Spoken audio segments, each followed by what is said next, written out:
Olá pessoal, tudo bem?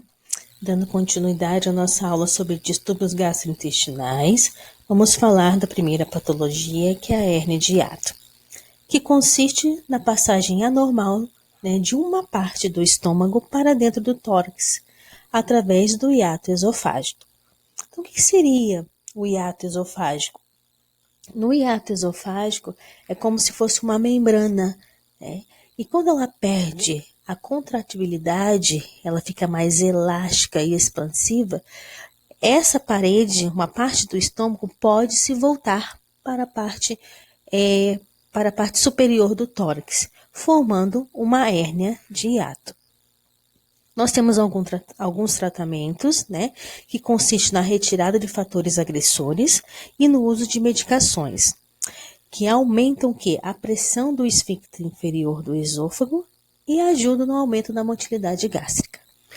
Nós temos também o tratamento cirúrgico, que visa o quê? Corrigir o defeito desse diafragma quando presente e reconstruir a função do esfíncter esofágico inferior, através da confecção de uma válvula, utilizando uma parte do estômago e alguns pontos cirúrgicos.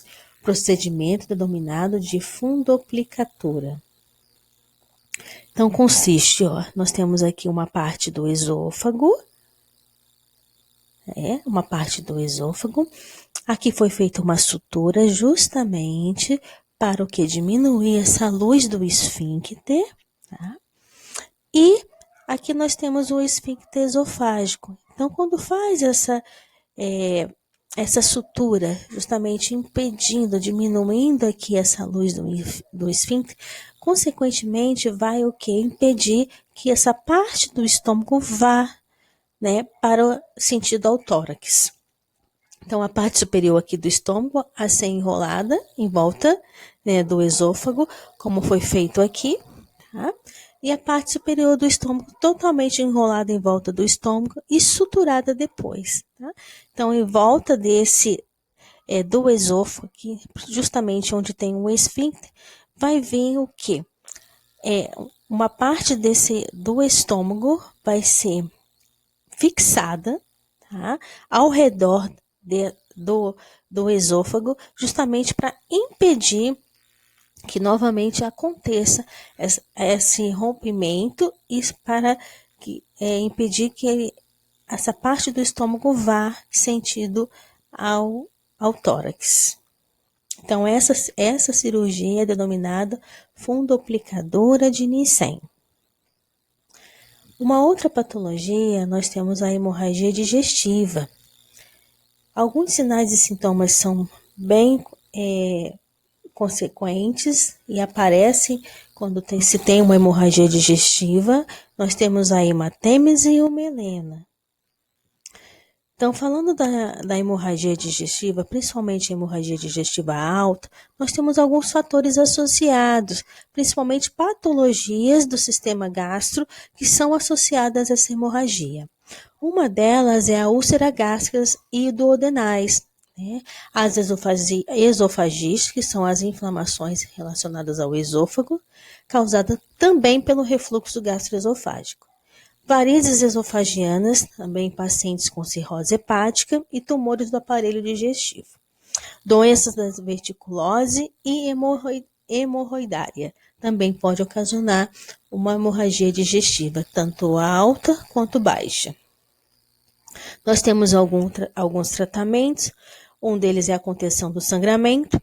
Para tal, utiliza-se exames como a endoscopia digestiva alta e a colonoscopia, medicamentos de inibidores de bomba de prótons, até a realização de um procedimento cirúrgico também é utilizado justamente para impedir essa hemorragia. Eu destaquei aqui em relação ao omeprazol e pantoprazol, que são medicamentos que eram muito utilizados para pacientes hipertensos, justamente para proteção da parede do estômago. O que aconteceu? Algumas pesquisas mostraram que o uso excessivo, durante 2 ou 4 anos, ou até mais, 10 anos, pode levar a consequências irreversíveis. Por isso que hoje muitos profissionais da área da saúde não mais prescrevem omeprazol e pantoprazol com uso contínuo e prolongado. É importante ressaltar que o uso em período igual ou superior a 2 anos, segundo os estudos comprovam, leva à diminuição da absorção da vitamina B12, e ela é importantíssima, tá, para o desenvolvimento hormonal e também para a formação de glóbulos vermelhos. Nesse caso, quando você toma essa medicação por uso prolongado, pode ocasionar demências, problemas neurológicos, né, justamente pela falta dessa vitamina B12, anemia e outras complicações, às vezes pode ser irreversíveis. Ocasiona também a nefrite intersticial, que é a inflamação dos túbulos renais, gerando alterações moderadas, insuficiência renal aguda, perda de peso, erupção cutânea, náuseas e febre e mal-estar. Uma outra patologia é o esôfago de Barré, né, que é uma complicação da doença do refluxo gastroesofágico, na qual o revestimento interno do esôfago, o epitélio, em sua porção final é modificado, tornando-se semelhante ao epitélio de revestimento do intestino, podendo levar a uma metaplasia intestinal. Nós temos aqui a parede, né, tecido do epitélio normal do esôfago, e aqui no esôfago de Barré ela fica muito mais hipermeada, vermelhada, e isso causa um desconforto para o paciente. Uma outra doença é a pancreatite, né? Com o aumento da amilase sanguínea, pode ocorrer também a presença de cálculos na vesícula biliar, que migram e terminam por obstruir o ducto pancreático, que desemboca justamente faz a junção ali no duodeno, levando a estase e inflamação pancreática. A ingestão alcoólica é um dos fatores de risco, né, por longo período, que leva a uma pancreatite, dita como crônica, com calcificação e destruição progressiva do órgão. Em alguns casos, ela é irreversível. Outro fator que pode levar a uma pancreatite é o traumatismos abdominais. Então, a pancreatite é a inflamação do pâncreas, né, cuja principal causa são pedras da vesícula, né, que justamente vai interromper o canal por onde passa a bile e o suco pancreático. Tá? Então, surgem esses cálculos na vesícula biliar, ocorrendo microcálculos que vão escapar da vesícula e migrar pelo canal até chegar ao pâncreas. Esses microcálculos podem também fazer o que? A obstrução, né, e confluência desse canal, onde passa a bile e o suco pancreático. As enzimas ali não conseguem dispersar esse rumo ao intestino e começam a agir contra o próprio órgão, tá? Causando a inflamação.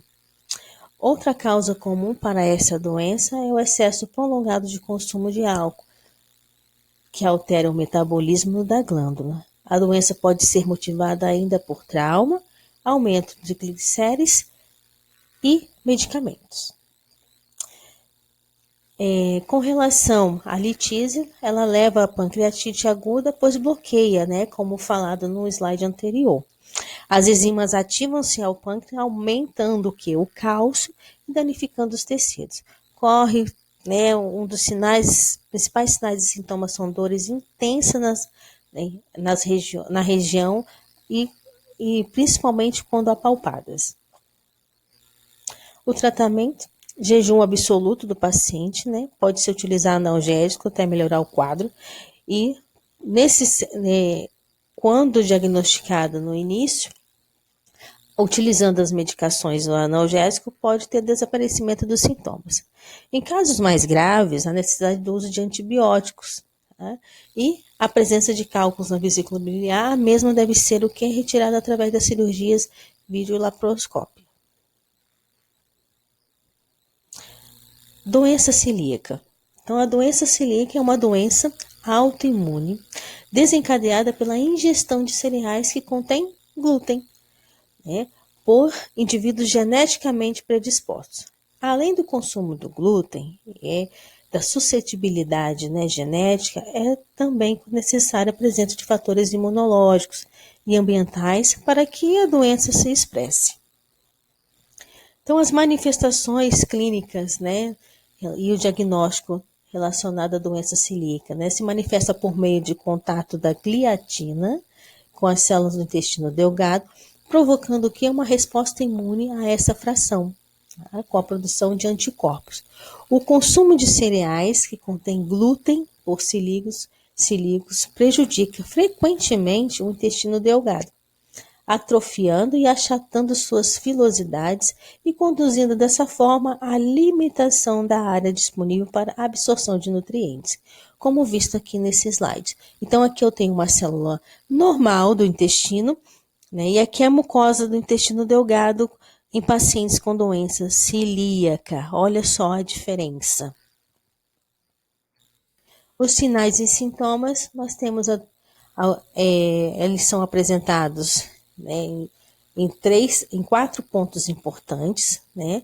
Então, nós temos as manifestações clínicas clássicas, não clássica, latente e assintomática. Então, a forma clássica se manifesta principalmente nos primeiros anos de vida, né, com sintomas como diarreia e constipação crônica, anorexia, vômitos, emagrecimento, comprometimento variável do estado nutricional, irritabilidade, inapetência, déficit ali do crescimento, dor e distensão abdominal, atrofia da musculatura glútea e anemia ferropriva.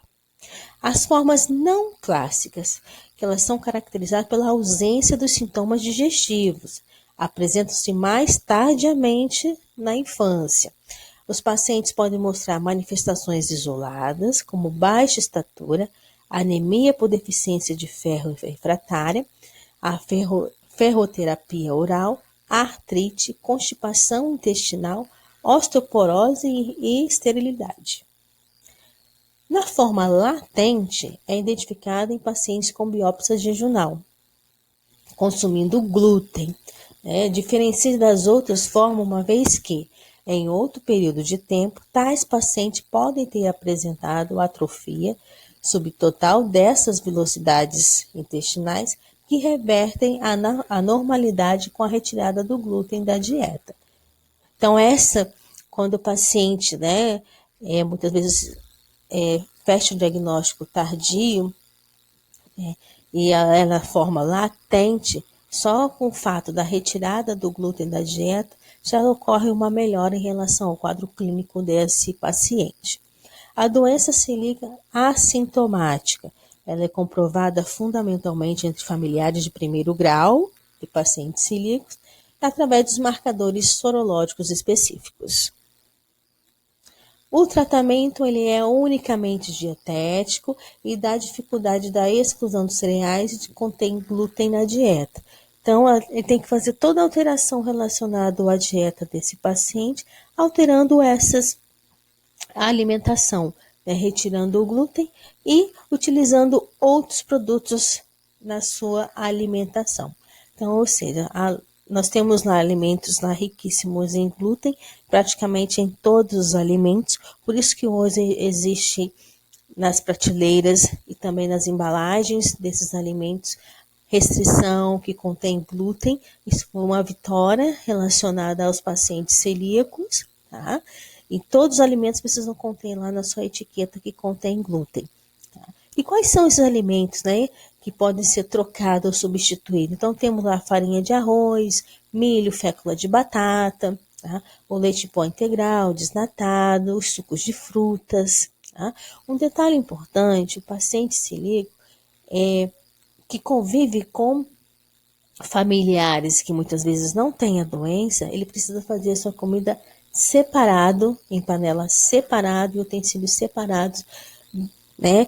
Justamente para não contaminar aquele utensílio que, mesmo ele não ingerindo, ele mesmo não ingerindo ali o alimento, mas cozinhando esse alimento dentro da própria panela separado, isso pode ocasionar, tá, até absorção relacionada ao uso daquele utensílio para cozimento com alimento com glúten. ok? Então, o utensílio utilizado para os pacientes celíacos em relação aos alimentos, ele tem que ser separado dos outros. Então, essas foram referências utilizadas e nós vamos discutir melhor na nossa live. Muito obrigada.